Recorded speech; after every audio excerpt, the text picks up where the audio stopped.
ಮಾಲಾರ್ಪಣೆ ಮಾಡಕತ್ತೀರಿ. ಮಾಲಾರ್ಪಣೆ ಮಾಡಿ ಸ್ವಾಗತ ಹೇಳಿ ಪ್ರಾರ್ಥನೆ. ಈಗ ಅಲ್ಲಪರ್ವಿನ ವಚನ ಪ್ರವಚನದ ಸಮಿತಿ ಅಧ್ಯಕ್ಷರಂತ ಭರ್ತಿ ಬಂದು ಪೂಜ್ಯರಿಗೆ ಮಾಲಾರ್ಪಣೆ ಮಾಡಿ ಗುರು ಬಸವಣ್ಣವ್ರಿಗೆ ಮಾಡಿ. ಮೊಟ್ಟಮೊದಲಾಗಿ ಜಗದ್ಗುರು ಬಸವಣ್ಣನವರ ಭಾವಚಿತ್ರಕ್ಕೆ ಓಂ ಶ್ರೀ ಗುರು ಬಸವಲಿಂಗಾಯ ನಮಃ.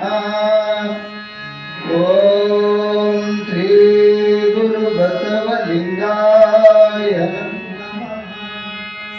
ಓಂ ಶ್ರೀ ಗುರು ಬಸವಲಿಂಗಾಯ ನಮಃ. ಪರಮ ಪೂಜ್ಯ ನಾಡೋಜ ಡಾಕ್ಟರ್ ವಸಂತ ಪಟ್ಟದೇವರಿಗೆ ಕೂಡ ಮಾಲಾರ್ಪಣೆ ಮಾಡ್ತಿದ್ದಾರೆ. ಶ್ರೀ ಗುರು ಬಸವಲಿಂಗಾಯ ನಮಃ.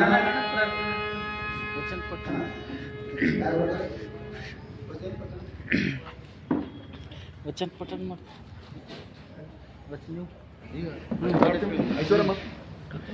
ಈಗ ವಚನ ಪಠಣ ಮಾಡ್ರಿ ಗೌಡ.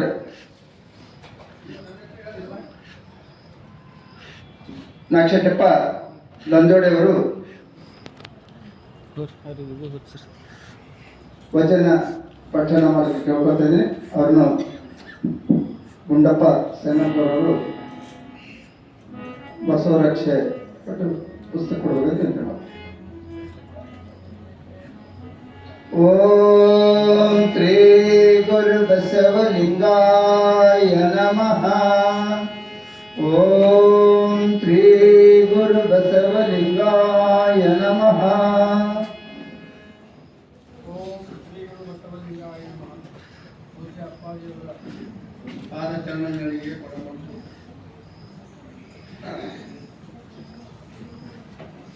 ಅದುರಿತು ಪಾದಘಾತಕದಿಂದ ಧರೆ ಬಿದಿರಿದು ಮಕುಟ ತಾಗಿ ತಾರಕೆಗಳು ಉದುರಿದವು ಕೈತಾಗಿ ಲೋಕಗಳೆಲ್ಲ ಮಹಿಪಾದಘಾತಾದ ವ್ರಜತಿ ಸಹದಾಹ ಸಂಶಯ ಪದಂ ವಿಷ್ಣು ಭ್ರಾಂತ ಸುಜಪರಿ ಮಘ ಗ್ರಹಗಣಗಳು ಮಹಾಪೌರ ಯಾತ್ವ ವಿಭ್ರ ತಮಿಳುನಾಡಿ ತಥಾಠ ಜಗದಕ್ಷಾಯತ್ರೇನ್ ನಟಿಸಿ ನಮ್ಮ ವಾಮೆ ವಿಭೂತ ನಮ್ಮ ಕೂಡಲ ಸಂಗಮ ದೇವರಿಂದ ನಾಟ್ಯವಾದಡೆ.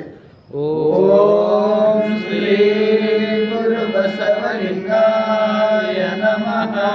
ಮಹಾಲಿಂಗದ ಸ್ಥಾನಗಳು ಮಹಾಲಿಂಗದ ಹೆಸರಲ್ಲದೆ ಲಿಂಗ ಬೇರೆ ರೂಪ ನಿರೂಪವನ್ನಲ್ಲ. ಲಿಂಗ ಬೇರೆ ಕಾಯಿ ಸಂಬಂಧಿಯಲ್ಲ. ಲಿಂಗ ಬೇರೆ ಮಹಾಘನದಿಂದ ತತ್ತರೆ ಕೂಡಲ ಸಂಗಮ ದೇವರ ನಿಲುವು ಆರಿಗೆಯು ಅಳವಡು. ಓಂ ಶ್ರೀ ಗುರು ಬಸವಲಿಂಗಾಯ ನಮಃ. ವೇದವೇದಿಸಲರಿಯದ ಅವಿದ್ಯಲಿಂಗವೆಂದು ನಡುಗಿಟ್ಟು ಶಾಸ್ತ್ರ ಸಾಧಿಸಲರಿಯದೆ ಸಾಧ್ಯಲಿಂಗವೆಂದು ಸಾರುತ್ತೈದಾವೆ. ತರ್ಕಿಸಲರಿಯದೆ ಅತ್ಯರ್ಕಲಿಂಗವೆಂದು ಮನಂಗೊಳ್ಳವು. ಆಗಮ ಗಮಿಸಲರಿಯದೆ ಆಗಮ್ಯ ಲಿಂಗವೆಂದು ಹೋರವು. ನರರು ಸುರರು ಅಂತವರ ಕಾಣರು ಅಂತ್ಯ ಕಾಣರು. ನಮ್ಮ ಕೂಡಲ ಸಂಘದ ಪ್ರಮಾಣ ಶರಣವಲ್ಲ. ಓಂ ಶ್ರೀ ಗುರು ಬಸವಲಿಂಗಾಯ ನಮಃ. ವಿಶ್ವಗೀತನು ಧನುಗೀತನು ಸರ್ವಗೀತನು ಸುಶ್ರಾಮಗೀತನು ರಥಗೀತನು ಅಸ್ತ್ರಗೀತನು ಗೋಗೀತನು ಅರ್ಗೀತನು ಸ್ವಸಂವೇದಿತನು ವೇದಾತೀತನು ಸೂರ್ಯ ಪರಮಾನಂದ ನಿರಗಮ ಸೂರ್ಯಕೋಟಿ ಪ್ರಭೆಯ ಬೆಳಗಿನ ಸಹಸ್ರ ಕಿರಣದ ಅಗ್ರಪಟಲದ ಬೆಳಕು ಕೂಡಲ ಸಂಗಮ ದೇವರಿಗೆ. ಓಂ ಶ್ರೀ ಗುರು ಬಸವಲಿಂಗಾಯ ನಮಃ. ವೇದಾತೀತ ಶಗುವರ್ಣಂಗಾತೀತ ಷಡ್ಭಂಗ ದ್ವಿರಾತೀತ ದ್ವೇಮಾತೀತ ಕೂಡಲ ಸಂಗಮ ದೇವರು. ಓಂ ಶ್ರೀ ಗುರು ಬಸವಲಿಂಗಾಯ ನಮಃ. ಈಗ ಪೂಜ್ಯರಿಂದ ಆಶೀರ್ವಾದ ಪಡ್ಕೊಳ್ಳೋಕೆ ಮಾಡಿ.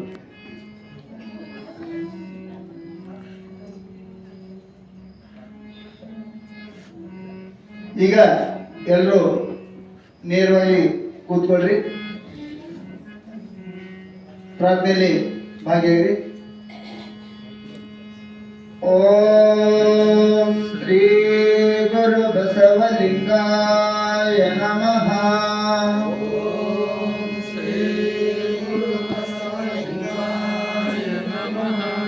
ಬಸವನ ಮೂರ್ತಿಯೇ ಧ್ಯಾನಕ್ಕೆ ಮೂಲ,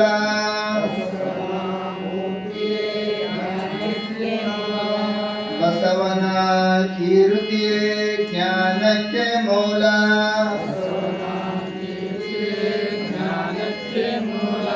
ಬಸವ ಬಸವ ಎಂಬುವುದೇ ಭಕ್ತಿ ಕಾರಣ ಕಪಿಲ ಸಿದ್ಧ ಮಲ್ಲಿಕಾರ್ಜುನ.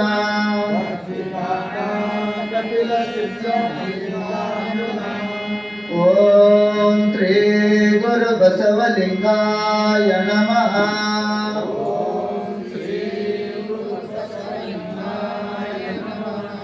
ಶಿವ ಗುರು ಎಂದು ಬಲ್ಲಾತನೇ ಗುರು,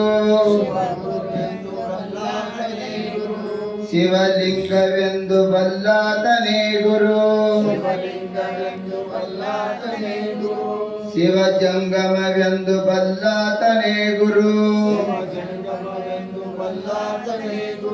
ಶಿವ ಪ್ರಸಾದವೆಂದು ಬಲ್ಲಾತನೇ ಗುರು, ಶಿವ ಆಚಾರವೆಂದು ಬಲ್ಲಾತನೇ ಗುರು. ಇಂತಿ ಪಂಚವಿಧವೇ ಪಂಚ ಬ್ರಹ್ಮವೆಂದು ಅರುಹಿದ, ಮಹಾಮಹಿಮನು ಸಂಗನ ಬಸವಣ್ಣನವರು. ಎನಗೆಯೋ ಗುರು ನಿಮಗೆಯೋ ಗುರು, ಜಗವೆಲ್ಲಕ್ಕೆಯೋ ಗುರು ಕಾಣ ಗುಹೇಶ್ವರ.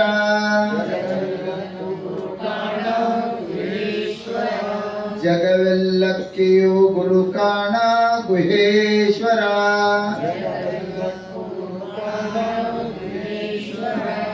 ಓಂ ಶ್ರೀ ಗುರು ಬಸವಲಿಂಗಾಯ ನಮಃ.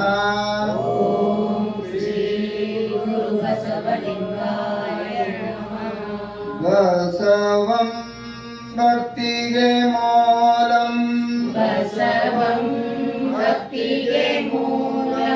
ಬಸವಂ ಕಾಲಂಗೆ ಕಾಲ ಅನುಪಮ ಶೀಲಂ,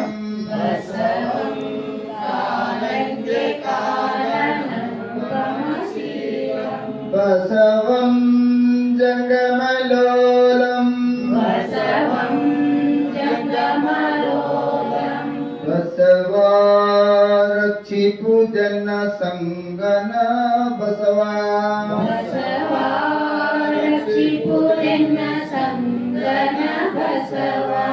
ಬಸವ ರಕ್ಷಿಪು ಜನ ಸಂಗನ ಬಸವ,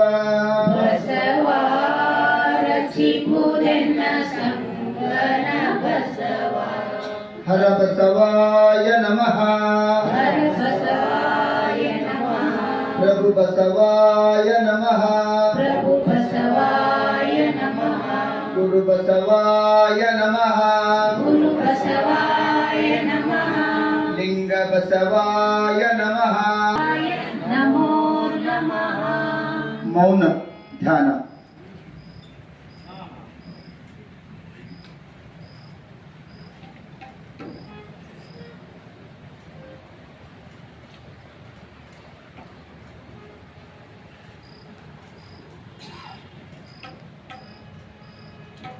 ಓಂ ಶ್ರೀ ಗುರು ಬಸವಲಿಂಗಾಯ ನಮಃ. ಓಂ ಶ್ರೀ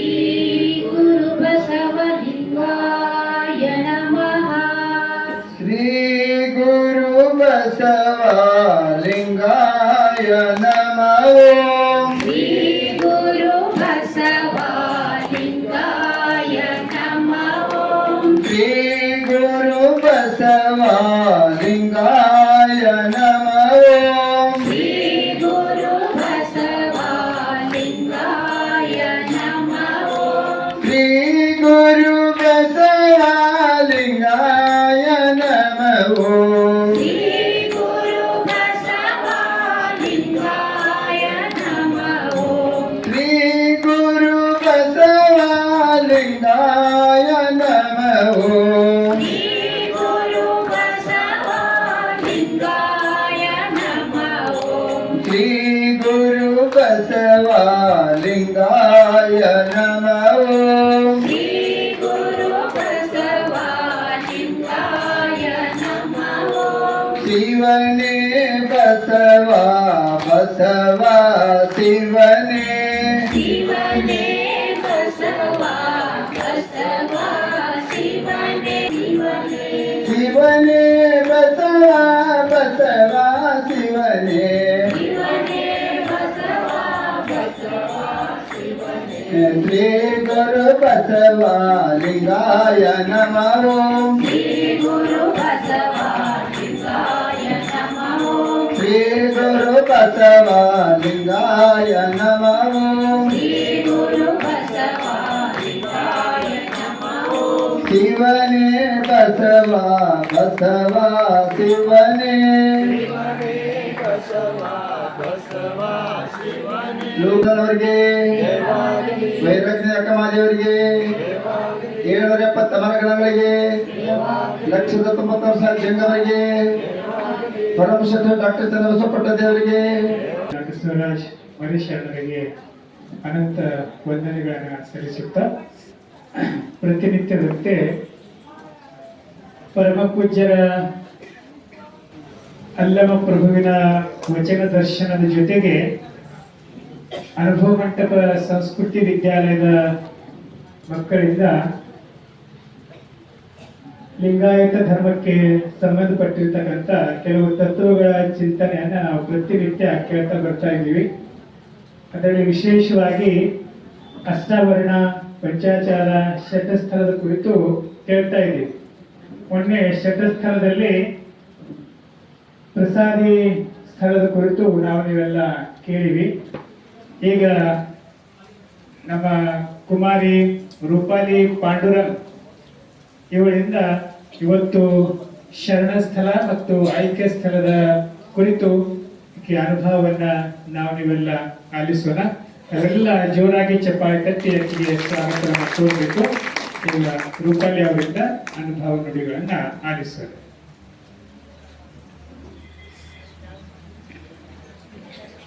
ಗುರು ಬಸವಲಿಂಗಾಯ ನಮಃ. ವಿಶ್ವಗುರು ಧರ್ಮಗುರು ಅಪ್ಪ ಬಸವಣ್ಣನವರನ್ನು ಎನ್ನ ಹೃದಯ ಮಂದಿರದಲ್ಲಿ ಧ್ಯಾನಿಸುತ್ತಾ ನಡೆದಾಡುವ ದೇವರೆಂದೇ ಪ್ರಖ್ಯಾತಿ ಹೊಂದಿರುವ ಪರಮ ಪೂಜ್ಯ ಶ್ರೀ ಡಾಕ್ಟರ್ ಚನ್ನಬಸವಪಟ್ಟ ದೇವರನ್ನು ಎನ್ನ ಹೃದಯ ಮಂದಿರದಲ್ಲಿ ಧ್ಯಾನಿಸುತ್ತಾ ದೀಕ್ಷಾಗುರುಗಳಾಗಿರುವಂತಹ ನಾಡೋಜ ಪರಮ ಪೂಜ್ಯ ಶ್ರೀ ಡಾಕ್ಟರ್ ಬಸವಲಿಂಗಪಟ್ಟ ದೇವರ ಪಾದಗಳಿಗೆ ಶರಣೆಂದು, ಗುರುಬಸವ ಪಟ್ಟದೇವರ ಪಾದಗಳಿಗೆ ಶರಣೆಂದು ಸರ್ವರಿಗೂ ಶರಣು ಶರಣಾರ್ಥಿ. ಶರಣು ಶರಣಾರ್ಥಿ. ಬಸವ ಸಿದ್ಧಾಂತದಲ್ಲಿ ಅಷ್ಟಾವರಣವೇ ಅಂಗ, ಪಂಚಾಚಾರವೇ ಪ್ರಾಣ, ಷಟಸ್ಥಲವೇ ಆತ್ಮ ಎಂದು ಕರೆದಿದ್ದಾರೆ. ಈ ಮೂರು ತತ್ವಗಳನ್ನು ವಿಶ್ವಗುರು ಬಸವಣ್ಣನವರು ದಯಪಾಲಿಸಿದರು. ಷಟಸ್ಥಲ ಎಂದರೆ ನರ ಹರನಾಗುವುದು, ಮಾನವ ಮಹಾದೇವನಾಗುವುದೇ ಷಟಸ್ಥಲ. ಅದನ್ನು ಸಾಧಿಸಲಿಕ್ಕೆ ಭಕ್ತ, ಮಾಹೇಶ, ಪ್ರಸಾದಿ, ಪ್ರಾಣಲಿಂಗಿ, ಶರಣ, ಐಕ್ಯ ಎಂಬ 6 ಹಂತಗಳನ್ನು ಅಳವಡಿಸಿಕೊಂಡು ಲಿಂಗಾಂಗ ಸಾಮರಸ್ಯವನ್ನು ಅನುಭವಿಸುವುದೇ ಷಟಸ್ಥಲ. ಷಟಸ್ಥಲ ಎಂದರೆ 6 ಸ್ಥಳ.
ಅಡಗಿ ಲಿಂಗ ಸ್ವರೂಪಿಯಾಗಿ ಬಾಳುತ್ತಾನೆ. ಒಂದಾಗುವುದು ಸಮರಸವಾಗುವುದು. ಹಾಲು ಹಾಲು ಕೂಡಿ ಒಂದಾಗುವಿಕೆಯೇ ಸಮರಸ. ಲಿಂಗವೆನ್ನೆ ಲಿಂಗೈಕ್ಯವೆನ್ನೆ, ಸಂಘವೆನ್ನೆ ಸಮರಸವೆನ್ನೆ, ಆಯ್ತೆನ್ನೆ ಆಗದೆನ್ನೆ, ನೀನೆನ್ನೆ ನಾನೆನ್ನೆ, ಚನ್ನಮಲ್ಲಿಕಾರ್ಜುನಯ್ಯ ಲಿಂಗೈಕ್ಯವಾದ ಬಳಿಕ ಏನೂ ಎನ್ನೆ ಎಂಬ ಅಕ್ಕನ ವಾಣಿಯಂತೆ ಶಾಶ್ವತವಾದ ಆನಂದವನ್ನು ಪಡೆಯುತ್ತಾನೆ. ಲೋಕದೊಳಗೆ ಇದ್ದು ಶಿವ ಸ್ವರೂಪಿಯಾಗಿ ಬಾಳುತ್ತಾನೆ. ಹೆಂಗ ಚನ್ನಬಸವ ಪಟ್ಟ ದೇವರು ನಡೆದಾಡುವ ದೇವರೆಂದು ಪ್ರಖ್ಯಾತಿ ಹೊಂದಿದ್ದಿರಲಿಲ್ಲ ಈ ಭೂಮಿ ಮೇಲ, ಹಂಗೆ ಶರಣಾದವನು ಈ ಭೂಮಿ ಮೇಲೆ ನಡೆದಾಡುವ ದೇವರೇ ಆಗಿರ್ತಾನೆ. ಆದರೂ ನಾನು ನಡೆದಾಡುವ ದೇವರು ಎಂಬ ಭಾವ ಇರುವುದಿಲ್ಲ. ಬಸವ ಸಿದ್ಧಾಂತದಲ್ಲಿ ಎಲ್ಲರ ಮೊದಲು ಲಿಂಗ ಸ್ವರೂಪಿಯಾಗಿಯೇ ಇದ್ದೆವು. ದೇಹ ಭಾವ ಆವರಿಸಿರುವುದರಿಂದ ಶಿವ ಭಾವ ಮರೆಯಾಯಿತು. ಷಟಸ್ಥಲಗಳ ಮುಖಾಂತರ ದೇಹದ ಗುಣಗಳು ಅಳಿದು ಹೋಗಿ ಶಿವಭಾವ ಪ್ರಾಪ್ತಿಯಾಗುತ್ತದೆ. ತನು ಲಿಂಗವನ್ನಪ್ಪಿದ ಬಳಿಕ ತನು ಗುಣಗಳೆಲ್ಲ ನಾಶವಾಗಿ ತನು ಲಿಂಗವೇ ಆಗಿದೆ. ಮನ ಲಿಂಗವನ್ನಪ್ಪಿದ ಬಳಿಕ ಮನ ಗುಣಗಳೆಲ್ಲ ನಾಶವಾಗಿ ಮನ ಲಿಂಗವೇ ಆಗಿದೆ. ಲಿಂಗವನ್ನಪ್ಪಿದ ಭಾವ ನಿರ್ಭಾವವಾಗಿ ಭಾವ ಲಿಂಗವೇ ಆಗಿದೆ. ಎಲ್ಲವೂ ಲಿಂಗಮಯವಾಗಿರುವುದರಿಂದ ತ್ರಿವಿಧವೆಲ್ಲವೂ ಲಿಂಗಮಯ. ಅಲ್ಲಿರುವುದು ಲಿಂಗದ ಹಿಡುವು ಮಾತ್ರ. ಲಿಂಗವಾಗಿ ನಡೆಯುವುದು, ಲಿಂಗವಾಗಿ ನುಡಿಯುವುದು. ನಾ ಎಂಬ ಭಾವ ಸಂಪೂರ್ಣವಾಗಿ ಕರಗಿ ಎಲ್ಲವೂ ನಿನ್ನದು ಎಂಬ ಶಾಶ್ವತವಾದ ಆನಂದವನ್ನು ಪಡೆಯುತ್ತಾನೆ ಎಂಬುದೇ ಐಕ್ಯಸ್ಥಲ. ಐಕ್ಯಸ್ಥಲದ ಲಕ್ಷಣಗಳು. ಐಕ್ಯಸ್ಥಲದಲ್ಲಿ ಸಮರಸ ಭಕ್ತಿ ಇರುತ್ತದೆ. ನಾ ಎಂಬ ಭಾವ ಅಡಗಿ ಲಿಂಗ ಸ್ವರೂಪಿಯಾಗಿ ಬಾಳುತ್ತಾನೆ. ಉರಿಯುಂಡ ಕರ್ಪೂರದಂತೆ ಐಕ್ಯನ ಸ್ಥಿತಿಯಾಗಿರುತ್ತದೆ. ಶರಣನ ಅಂಗ ಮನ ಭಾವಗಳೆಲ್ಲವೂ ಸಮರಸವಾಗುತ್ತದೆ.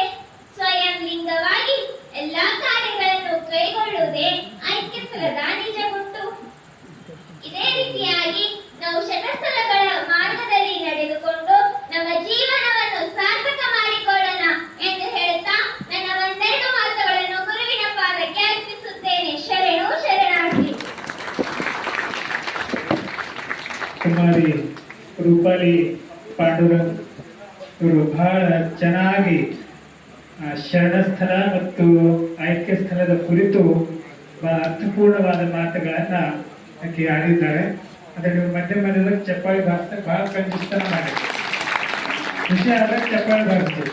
ನಮ್ಮ ವಿಶ್ವನಾಥಪ್ಪ ಬಿರಾದರ್ಸರು ಒಬ್ಬರೇ ಭಾರಿಸ್ಲತ್ತೀವಿ. ಅವ್ರು ನೋಡಿವಿ ನೀವು ಭಾರಿಸ್ಲಿಲ್ಲ. ಅಪ್ಪ ಅವರು ಮೊನ್ನೆ ಹೇಳಿದ್ರು ಚಪ್ಪಾಳಿ ಯಾಕೆ ಭಾರಿಸ್ಬೇಕಂತ. ಈಗ ಜೋರಾಗಿ ಚಪ್ಪಾಳಿ ಬರಬೇಕು ಅಂತ ಹೇಳಿದ್ರು. ಬಸವರಾಜ್ ಮರೇಶರನ್ನು 100 ರೂಪಾಯಿ ಗೌರವ ಕಾಣಿಕೆಯನ್ನು ಕೊಟ್ಟಿದ್ದಾರೆ. ಯಾಕೆ ಅದನ್ನ ಸ್ವೀಕರಿಸಬೇಕು.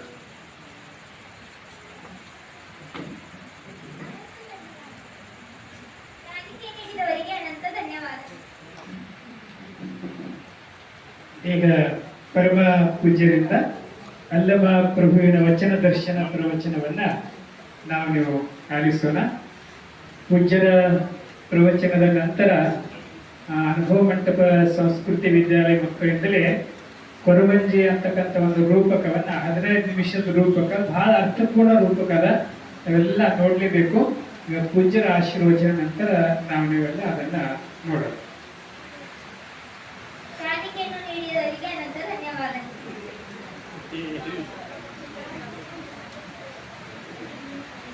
ಶಿವಲಿಂಗಾಯ ನಮಃ. ಧರ್ಮಗುರು ಬಸವ ತಂದೆಯ ಪಾದಕ್ಕೆ ವಂದಿಸಿ ಸದ್ಗುರುಗಳಾದ ಡಾಕ್ಟರ್ ಚನ್ನಬಸವ ಪಟ್ಟದೇವರ ಚರಣಕಮಲಗಳನ್ನು ಸ್ಮರಿಸಿಕೊಂಡು ಈಗಾಗಲೇ ಮಾತನಾಡಿರುವಂತಹ ರೂಪಾಲಿಯವರಿಗೂ ಮತ್ತು ಇಲ್ಲಿ ನಡೆದಿರುವಂತಹ ತಮಗೆಲ್ಲರಿಗೂ ಸರ್ವರಿಗೂ ಶರಣು ಶರಣಾರ್ಥಿಗಳು. ಶರಣು ಶರಣಾರ್ಥಿ. ಶರಣಸ್ಥಳ ಮತ್ತು ಐಕ್ಯ ಸ್ಥಳ ಎಷ್ಟು ತಿಳಿಯಾಗಿ ಬಿಡಿಸಿ ನಿಮ್ಗೆ ಹೇಳಿದ್ದು ನೀವು ಕೇಳಿದ್ರಿ. ಬಹುತೇಕ ಶಟಸ್ಥಲ ಇಷ್ಟು ತಿಳಿಯಾಗಿ ತಿಳಿಸೋದು, ಶಟಸ್ಥಲ ಅಂದ್ರೆ ಕಷ್ಟ ಅಂತ ಹೇಳ್ತಾರೆ.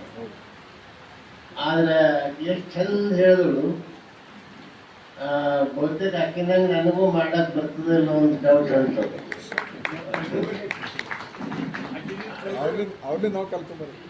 ಅದಕ್ಕೆ ಬಹಳ ಖುಷಿ ಆಗ್ತದ, ಸಂತೋಷ ಆಗ್ತದ. ನಮ್ಮ ಬೀದರ್ದಲ್ಲಿ ನಡೆಯುವಂಥ, ನಮ್ಮ ಸಂಸ್ಥೆಯಿಂದಲೇ ನಡೆಯುವಂಥ ಅನುಭವ ಮಂಟಪ ಸಂಸ್ಕೃತಿ ವಿದ್ಯಾಲಯದ ಮಗು 8ನೇ ಕ್ಲಾಸ್ ಆಕಿ. ಇಲ್ಲೇ ತೋರಣವಾಡಿ ಆಕಿನ ಊರು, ತೋರಣವಾಡಿ. ಅವ್ರ ತಂದೆ ಹೆಸರು ಪಾಂಡುರಂಗ ಅಂತ. ಗೊತ್ತಾಗಿರ್ಬೇಕು, ಪಾಂಡುರಂಗ ತಂದೆ ಹೆಸರು ಅಂದ್ರೆ ಯಾರು ಅನ್ನೋದು ನಿಮ್ಗೆ ಗೊತ್ತಾಗ್ತದೆ. ಅಂದ್ರೆ ಇಲ್ಲಿ ನಮ್ ಇನ್ನೊಂದು ಪ್ರತಿನಿತ್ಯ ಒಬ್ಬೊಬ್ಬರು ಹುಡುಗಿಯರು ನೀವು ಕೇಳ್ತಾ ಇದ್ದೀರಿ, ಅವ್ರು ಹಿಂಗೆ ಯಾರೋ ಕಲಿಸ್ಕೊಟ್ಟಾರ ಅಂದಂಗೆ ಹೇಳಂಗಿಲ್ಲ. ತಾವು ತನ್ಮಯಾಗಿ ಅದರಲ್ಲಿ ಮುಳುಗಿ ಅದರಲ್ಲಿ ಆಳವಾಗಿ ಅನುಭವಿಸಿ ಆ ಆನಂದದಿಂದ ನಿಮ್ಗೆಲ್ಲ ಅವ್ರು ತಿಳಿಸ್ಲತ್ತಾರೆ. ಅವರಿಗೆ ಇದು ಬಹಳ ಮಹತ್ವ, ಇದು ಬಹಳ ಮಹತ್ವ. ಯಾಕಂದ್ರೆ ನೋಡ್ರಿ, ಶರಣ ಸ್ಥಳ ಅಂತ ಏನು ಅಂತ ನೀವೆಲ್ಲ ಗೊತ್ತು ಮಾಡ್ಕೊಳ್ರಿ. ಶರಣ ಸ್ಥಳ ಅಂದ್ರೆ ಏನಪ್ಪ, ಯಾರೇ ಸ್ತುತಿ ನಿಂದೆಗಳು ಬಂದ್ರು ನಾವು ಅಷ್ಟೇ ಮನಸ್ಸಿನಿಂದ ಆನಂದದಿಂದ ಇರಬೇಕು. ಮತ್ತ ಅಲ್ಲಿ ಅವನ ಕಳಕಳಿ ಏನಿರ್ತದ, ಲೋಕದ ಜನ ಬೈದ್ರು, ಲೋಕದ ಜನ ಅಂದ್ರು, ಲೋಕದ ಜನ ಎಷ್ಟೇ ತ್ರಾಸ ಕೊಟ್ರು ಜನರನ್ನ ಉದ್ಧಾರ ಮಾಡಬೇಕು ಅನ್ನುವ ಕಳಕಳಿ ಅವನ ಹೃದಯ ತುಂಬಿರ್ತದೆ. ಇದು ಬಹಳ ಮಹತ್ವದ್ದು. ಧರ್ಮ ಪ್ರಚಾರ ಶರಣರ ಕಾಲದಾಗ ಅವರು ತನ್ನ ಜೀವವನ್ನೇ ಪರ್ವೆ ಇಲ್ಲದೇ ಅವರು ಬಡವರು ಗುಡಿಸಲಿಕ್ಕೆ ಹೋದ್ರು, ಗುಡ್ಡಗಾಡಿದ್ದಲ್ಲಿ ಹೋದ್ರು, ಆದಿವಾಸಿ ಜನಾಂಗಿದ್ದಲ್ಲಿ ಹೋದ್ರು, ಅಸ್ಪೃಶ್ಯರಿದ್ದಲ್ಲಿ ಹೋದ್ರು, ವೇಶ್ಯರಿದ್ದಲ್ಲಿ ಹೋದ್ರು, ಇಂಥದ್ದಲ್ಲಿ ಎಲ್ಲ ಹೋಗಿ ಅವ್ರಿಗೆ ಅಪ್ಪಿಕೊಂಡು ಅವರಿಗೆಲ್ಲ ಉದ್ಧಾರ ಮಾಡಿದ್ರು. ಹೊಸ ಜಾಗದಾಗ ಹೋದಾಗ ಕಲ್ಲು ಹೊಡಿತಾರೆ ಎಷ್ಟೋ ಜನ. ಪಾಪ ಇವ್ರು ಯಾಕೆ ಬಂದಾರ ಅಂತ ಅವ್ರಿಗೆ ಗಾಬರಿ ಆಗ್ತಾರೆ. ಹೋದ ತಕ್ಷಣ ಅವ್ರೇನು ಬರೋರಲ್ಲ, ಅವ್ರಂಗ ಹೇಳಿ ಪ್ರೀತಿಯಿಂದ ಅವ್ರು ಬಡಿದ್ರು ಬೈದ್ರು ಅಂದ್ರು ಅನಿಸ್ಕೊಂಡು ಅವ್ರ ಒಳಗೆ ಹೊಕ್ಕಿ ತಿದ್ದಿ ಅವ್ರಿಗೆ ಉದ್ಧಾರ ಮಾಡ್ಯಾರ ಲೋಕೋದ್ಧಾರ ಬಸವಣ್ಣನವರು ಅಂತ. ಅದಕ್ಕೆ ಶರಣ ಸ್ಥಳ ಅಂತ ಕರೆದ್ರು. ಬಹಳ ಚಂದ ನೀವೆಲ್ಲ ಕೇಳಿದ್ರಿ. ಈಗ ಅದ್ರ ವಿವರಣೆ ಮುಂದುವರೆಯಲ್ಲ, ನಾನು ಒಂದು ಮಾತು ಹೇಳಿ. ಬಹಳ ಜನ ಏನ್ ತಿಳ್ಕೊಂಡಾರ, ಐಕ್ಯ ಸ್ಥಳ ಅಂದ್ರ ಕಣ್ಣು ಮುಚ್ಚೋದು, ಕೈಲಾಸ ಹೋಗೋದಕ್ಕೆ ಐಕ್ಯ ಅಂತ ತಿಳ್ಕೊತಾರೆ ಬಹಳ ಜನ. ಅದು ಐಕ್ಯ ಅಲ್ಲ, ನೀವು ಚಂದ ತಿಳ್ಕೋಬೇಕು. ಐಕ್ಯ ಅಂತ ಅದಕ್ಕಲ್ಲ. ಐಕ್ಯ ಅಂದ್ರೆ ಏನು, ಅವನು ಪೂರ್ತಿ ಲಿಂಗಾನಂದದಲ್ಲಿ ಮುಳುಗಿರ್ತಾನೆ, ಜೀವಂತಿರ್ತಾನೆ, ಓಡಾಡ್ತಾನ, ಎಲ್ಲರ ಜೊತೆ ಮಾತಾಡ್ತಾನ, ಲಿಂಗ ಪೂಜೆ ಮಾಡ್ಕೋತಾನ, ಪ್ರಸಾದ ಸ್ವೀಕಾರ ಮಾಡ್ತಾನ. ಆದ್ರೆ ನಾನು ನಂದು ಅನ್ನೋ ಭಾವ ಜೀರೋ ಆಗಿರ್ತದೆ, ಏನೂ ಇರೋದಿಲ್ಲ. ಆಕೆ ಹೇಳಿದ್ರಲ್ಲ, ನಡೆದಾಡುವ ದೇವ್ರು ಸ್ಥಿತಿ ಬರ್ತು. ಅದನ್ನ ನಡೆದಾಡುವ ದೇವರಿದ್ದೀನಿ ಅನ್ನುವಂತ ಭಾವ ಸಮೇತ ಮರಿ ಆಗ್ತದ. ಇದುವೇ ಐಕ್ಯ ಸ್ಥಳ. ಇಂಥ ಅದಕ್ಕೆ ನಾವು ನೀವೆಲ್ಲ ಪ್ರಭು ದೇವ್ರ ಕಡೆ ಬರೋಣ. ಈಗ ಸ್ವಲ್ಪ ನಿನ್ನೆ ಜನಪದ ಗೀತೆಯಲ್ಲಿ ನೀವೆಲ್ಲ ಮಗ್ನಾಗಿದ್ದೀರಿ. ಅದಕ್ಕೆ ಇವತ್ತೊಂದು ಸ್ವಲ್ಪ ಪ್ರಭುದೇವ್ರ ಕಡೆ ಬಂದು ನಾವು ನೋಡೋಣ ಏನ್ ಹೇಳ್ತಾರೆ ಇವತ್ತು ಅನುಭವ ಮಂಟಪದಾಗ, ಏನ್ ಚರ್ಚೆ ಮಾಡ್ತಾರ, ಏನ್ ಹೇಳ್ತಾರ ಅನ್ನೋದು ಸ್ವಲ್ಪ ನೋಡಿ ಮುಂದುವರೆ. ಇವತ್ತ ಇಲ್ಲಿ ಒಂದು ಅನುಭವ ಮಂಟಪದಾಗ ಚರ್ಚೆ ನಡೀತು. ಅವರು ಭಕ್ತ ಸ್ಥಳ ಭಕ್ತ ಸ್ಥಳದ ಒಂದೊಂದು ತತ್ವವನ್ನ ಪ್ರಭುದೇವರು ತಮ್ಮ ವಚನದ ಮೂಲಕ ತಿಳಿಸ್ತಾ ಇದ್ದಾರೆ. ಇವಾಗ ಒಂದು ವಚನವನ್ನ ಇಲ್ಲಿ ಹೇಳ್ತಾರೆ. ಏನಂತ? ಕಬ್ಬುನದ ಗುಂಡಿಗೆಯಲ್ಲಿ ರಸದ ಭಂಡವ ತುಂಬಿ ಬಣ್ಣ ಮಾಡಬಲ್ಲಡೆ ಅದು ಪರುಷ ಕಾಣಿರಣ್ಣ. ಒಂದು ಏನದಂತ?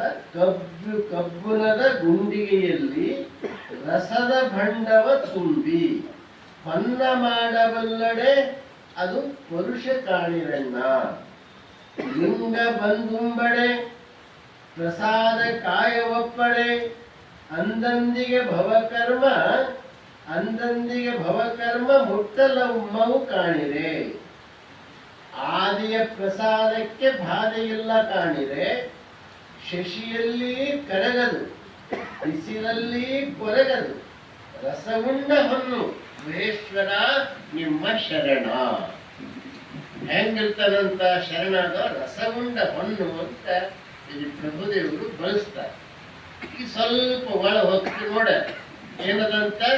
ಕಬ್ಬಿಣದ ಗುಂಡಿಗೆಯಲ್ಲಿ, ಗುಂಡಿಗೆ ಅಂತ ನಿಮ್ಗೆ ತಿಳಿತಿರ್ಬೇಕು, ಕಡೈ ಅಂತ ತಿಳ್ಕೊಳಿ. ಕಬ್ಬಿಣದು ಕಡೈ. ಆ ಕಬ್ಬಿಣದ ಕಡೆಯಲ್ಲಿ ಒಳಗ ಏನ್ ಹಾಕ್ಯಾರಂದ್ರೆ ರಸದ ಭಂಡವ ತುಂಬಿ ಅಂತ. ಅದಕ್ಕೆ ಸಿದ್ಧ ರಸ ಅಂತಾರ. ಅದೊಂದು ರಸ. ಅದು ತುಂಬಿ ಕಾವು ಕೊಡ್ತಾರ. ಕಾವು ಕೊಟ್ಟದ ರಸ ಎಲ್ಲ ಬೆಚ್ಚಂತ ಆ ಕಡೆನೇ ಬಂಗಾರ ಆಯ್ತು. ಅದು ಎಲ್ಲರ ಕಡೆ ಹೇಳ್ರಪ್ಪ ರೇ, ನಮ್ಗೊಂದಿಟ್ಟು ರಸ ತಂದು ಕೊಡ್ರಿ ಅಂತ ಅಂದಿರಿ. ಮತ್ತೆ ನಾಳೆ ಬಂದು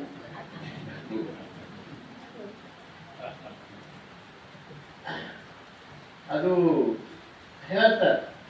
ಆ ರಸದ ಭಂಡ ಅದು ತುಂಬಿ ಕಡೆ ತುಂಬ ಇಟ್ಟಾರ. ಅದನ್ನ ಕಾಸ್ತಾರೆ. ಕಾಸಿದಾಗ ಕಡೆ ಎಲ್ಲ ಬಂಗಾರ. ಹಂಗ ಅದು ಪುರುಷ. ಅದೇ ರೀತಿ ಸದ್ಗುರು ಏನು ಮಾಡ್ತಾನ? ಅವನಿಗೆ ಹಸ್ತಮಸ್ತಕ ಸಂಯೋಗ ಮಾಡಿ ಮುಂದೆ ಹೇಳ್ತಾರೆ. ಲಿಂಗ ಬಂದುಂಬಡೆ ಪ್ರಸಾದ ಕಾಯ ಒಪ್ಪಡೆ ಅಂತ ಹಸ್ತಮಸ್ತಕ ಸಂಯೋಗ ಮಾಡಿ ಅವನಿಗೆ ಹಸ್ತಮಸ್ತಕ ಹೇಳ್ತಾರಲ್ಲ ಮೆಟ್ಟಿ ಮಾಯಿದ್ರು. ಪಾವನಾತ್ಮಕ ಸುಪುತ್ರ ನಮಸ್ತಕದೋ ಗುರುದೇವ ಕರವಾಂತು ಸಾಸಿದ ದಳದ ಚಿಕ್ಕಳೆಯು ಮನದಿಂ ಭಾವದಿಂ ತನ್ನ ಕರದಿಷ್ಟ ಲಿಂಗಯ್ಯ ರೂಪಿಸಿ ಅಂತ ಹೇಳ್ತಾರೆ. ಅಂದ್ರೆ ಆ ಶಿಷ್ಯನ ಮಸ್ತಕದಲ್ಲಿರುವಂತಹ ಬ್ರಹ್ಮ ಚೈತನ್ಯ ವಸ್ತುವನ್ನ ಭಾವದಿಂದ, ಮನಸ್ಸಿನ ಮುಖಾಂತರ ನೇತ್ರದಿಂದ ಅದು ತಂದು ಲಿಂಗೈಯಲ್ಲಿ ಅಂಗೈಯ ಕೊಡ್ತಾರೆ. ಆ ಗುರುವಿನ ಹಸ್ತ ಬಿತ್ತು ಅಂದ್ರ ಅವ ಬದಲಾವಣೆ ಆಯ್ತ, ಪರಿವರ್ತನೆ ಆಯ್ತ. ಅವ ಹೆಂಗಾಯ್ತಾನ? ಪರಿವರ್ತನೆ ಹಸ್ತ ಬಿದ್ದು ಕೂಡಲೇ ಪರಿವರ್ತನೆ ಅಲ್ಲ, ಮುಂದವ ಸಾಧನೆ ಮಾಡ್ತಾರೆ. ಸಾಧನೆ ಗುರುವಿನ ಹಸ್ತ ಬೇಕು, ಅದ್ರ ಜೊತೆ ಸಾಧನೆನೂ ಬೇಕು. ಇಲ್ಲಿ ಹೇಳ್ತಾರೆ ಆ ಲಿಂಗ ಬಂದುಂಬಡೆ ಅಂದ್ರೆ ಏನು? ಲಿಂಗದ ಸಾಧನೆಯನ್ನ ಮಾಡ್ತಾ ಇದ್ದಾಗ, ಶಿವಯೋಗದ ಸಾಧನೆ ಮಾಡ್ತಾ ಇದ್ದಾಗ, ನಮ್ಮ ದೃಷ್ಟಿ ಮನಸ್ಸು ಲಿಂಗದಲ್ಲಿ ಇಟ್ಟಾಗ ಅವಾಗ ಅದು ನಾವೇನಾಯ್ತೀವಿ? ಅದು ಎತ್ತರಕ್ಕೆ ಬೆಳೀತು. ಬೆಳೆದ ಮೇಲೆ ಇಲ್ಲಿ ಒಂದು ನೆನಪಿಟ್ಕೋಬೇಕು. ಗುರುವಿನ ಕರುಣೆ ಬಹಳ ದೊಡ್ಡದು. ಎಲ್ಲಕ್ಕಿಂತ ಗುರುವಿನ ಕರುಣೆ ಬಹಳ ದೊಡ್ಡದು. ಹಾನಗಲ್ಲ ಕುಮಾರ ಶಿವಯೋಗಿಗಳು, ಚನ್ನಬಸವ ಪಟ್ಟದೇವರು ಇಲ್ಲಿ ಎತ್ತು ಮೇಯಿಸ್ತಿದ್ರು, ದನ ಮೇಯಿಸ್ತಿದ್ರು, ಹೊಲಕ್ಕೆ ಹೋಗಿ ಹುಲ್ಲು ತರ್ತಿದ್ರು. ಅಂಥವರು ಸ್ವಲ್ಪ ಒಬ್ರಿಲ್ಲೇ ಒಂದು ಅಕ್ಷರ ಜ್ಞಾನ ಆಯ್ತು ಅವರಾದ್ದಾಗ. ಅಲ್ಲಿಂದ ಅವರು ಶಿವಯೋಗ ಮಂದಿರಕ್ಕೆ ಹೋದ್ರು.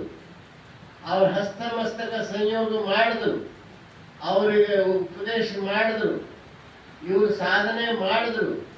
ಇವತ್ತಿಗೂ ಚನ್ನಬಸವ ಪಟ್ಟದೇವರು ಎಲ್ಲರ ಬಾಯಿಯೊಳಗಲ್ಲ. ಚನ್ನಬಸವ ಪಟ್ಟದೇವ್ರ ಹಸ್ತ ನನ್ನ ಮೇಲೆ ಇಟ್ರು. ಎಲ್ಲರೂ ಈ ಬಾರಿ ಏನ್ ಮಾಡ್ತಿದ್ರು, ಇದು ಮಾತಾಡ್ಲಕ್ ಬರೋದಿದ್ಕ ಯಾರ ಬಂದ್ರು ಘನ ಒಂದು ಮಾತಾಡೋದು ಹುಚ್ಕುಂತಂಗೆ ಕೂಡ್ತದ ಅಂತ. ಇನ್ನ ಈಗಿನ ಪಟ್ಟದೇವ್ರು ಥೋಡೆ ಚಟ್ಪಕ್ ಮಾತಾಡ್ತಾರೆ. ನಮ್ಗೆ ಅದು ಬರ್ತಿದ್ದಿಲ್ಲ, ನಮ್ಗೆ ಯಾರು ಮಾತಾಡಿಸ್ತಿದ್ದಿಲ್ಲ ಆ ಸಮಯ. ಆದ್ರೆ ನಾವು ಏನಂದೀವಿ, ಏನೇ ಕಮ್ಮ ಗುರುವಿನ ಕರುಣೆ ಮಾಡ್ಯಾರ, ಏನೋ ನಂದು ಋಣಾನು ಬಂದಿತ್ತು, ಓದ್ಲಿಕ್ಕಂತ ಬಂದೀವಿ, ಓದ್ಲಿಕ್ಕಂತ ಬಂದು ಗುರುಗಳ ಹಸ್ತ ಇಟ್ಟು ಇವತ್ತ ಚನ್ನಬಸವ ಕೃಪೆ ಪಟ್ಟದೇವ್ರ ಕೃಪೆಯಿಂದ ಏನಾಗ್ಯದ ಅನ್ನೋದು ನಿಮ್ ಕನ್ಯಗಡೆ ಅದ.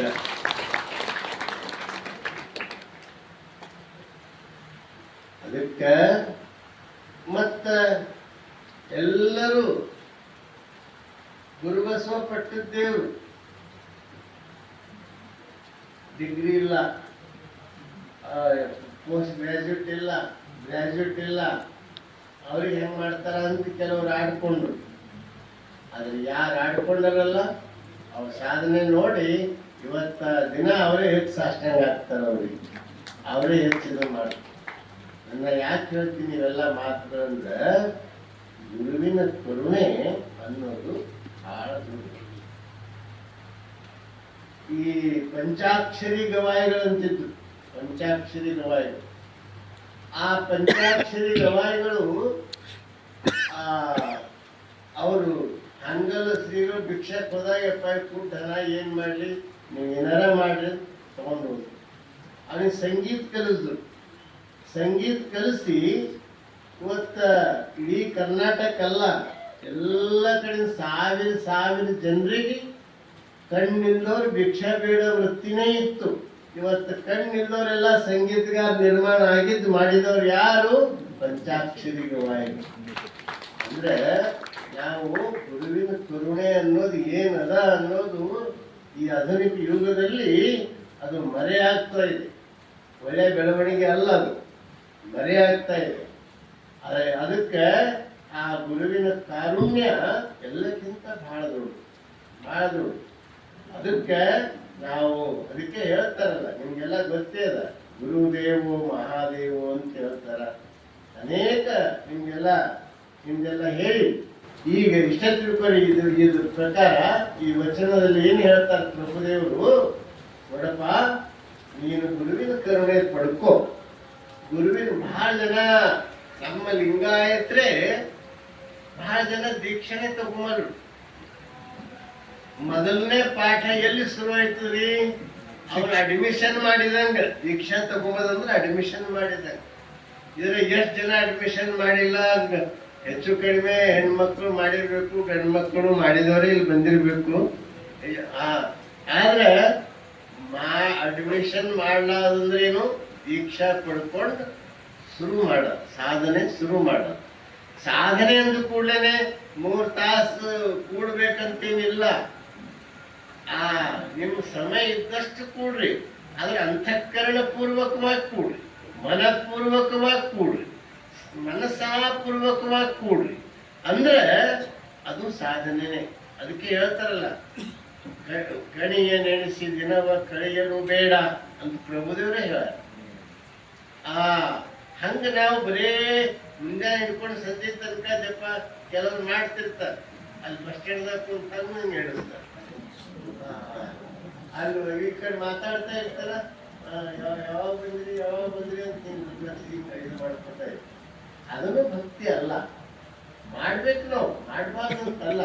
ಯಾರಿಲ್ಲ ಏಕಾಂತದ ಮನಸ್ಸಿನ ಮಾಡಬೇಕು. ಆದ್ರೆ ನಾವು ಏನ್ ಮಾಡಬೇಕು, ದೀಕ್ಷೆಯನ್ನ ಎಲ್ಲರೂ ಪಡ್ಕೋಬೇಕು. ಆ ಸಂಸ್ಕಾರವನ್ನ ಎಲ್ಲರೂ ತಗೊಳ್ಬೇಕು. ಇನ್ನ ಇಲ್ಲಿ ಏನ್ ಹೇಳ್ತಾರೆ ಪ್ರಭುದೇವರಂದ್ರೆ, ಈ ಒಂದು ಅರ್ಥ ಆಯ್ತಲ್ಲ, ನೀವು ಕಬ್ಬುನದ ಇದರಲ್ಲಿ ರಸ ತುಂಬಿದ, ಅದು ಉದಾಹರಣೆ ಕೊಡ್ತಾರೆ. ಏನ್ ಉದಾಹರಣೆ ಕೊಡ್ತಾರ? ಕಬ್ಬಿನ ಕಡಾಯಿ ಅದ್ರ ರಸ ಹಾಕ್ಯಾರ, ರಸ ಹಾಕಿ ಕಾಸಿದ ಕಡೆ ಕಬ್ಬಿನ ಕಡಾಯಿ ಬಂಗಾರ ಕಡಾಯಿ. ಆ ರೀತಿ ಗುರು ಏನ್ ಮಾಡ್ತಾರ, ಶಿಷ್ಯನಿಗೆ ಅವನು ಹೆಂಗಿತ್ತ ಒಂದು ಸ್ಥಿತಿ, ದೇಹ ಭಾವ ಇತ್ತು. ಅವನು ನಂದು ನಾನು ನನ್ನದು ಅನ್ನೋ ಹೆಣ್ಣು ಹಣ್ಣು ಮಣ್ಣು ಇದರೆಲ್ಲ ಕಡಿಮೆಯಾಗಿದ್ದ. ಇದಕ್ಕೆ ಒಳಗೆ ನಾನು ಯಾಕೆ ಬಂದೀನಿ, ನಾನು ಅಂತರಂಗದ ಒಳಗೆ ಅವ ನೋಡ್ಕೊಂಡಿದ್ದಿಲ್ಲ. ತನ್ನ ಒಳಗೆ ನಿಧಿ ಸಂಪತ್ತು ತುಂಬ್ಯದ ಅನ್ನೋದು ಅವ ಅರ್ಥ ಮಾಡ್ಕೊಂಡಿಲ್ಲ. ದೇವ್ರ ಅದ್ಭುತ ಶಕ್ತಿನ ಮಾಡಿ ಬಿಟ್ಟಾನ ಅಂತ ಅವ ತಿಳ್ಕೊಂಡಿಲ್ಲ. ಅದಕ್ಕೆ ಗುರು ತೋರಿಸ್ಕೊಡ್ತಾರ, ನೋಡಪ್ಪ ತಮ್ಮ, ನೀನೇ ದೇವ್ರು, ನಿನ್ನೊಳಗೇ ದೇವ್ರದಾನ, ನೀನೇ ದೇವ್ರ ಸ್ವರೂಪ.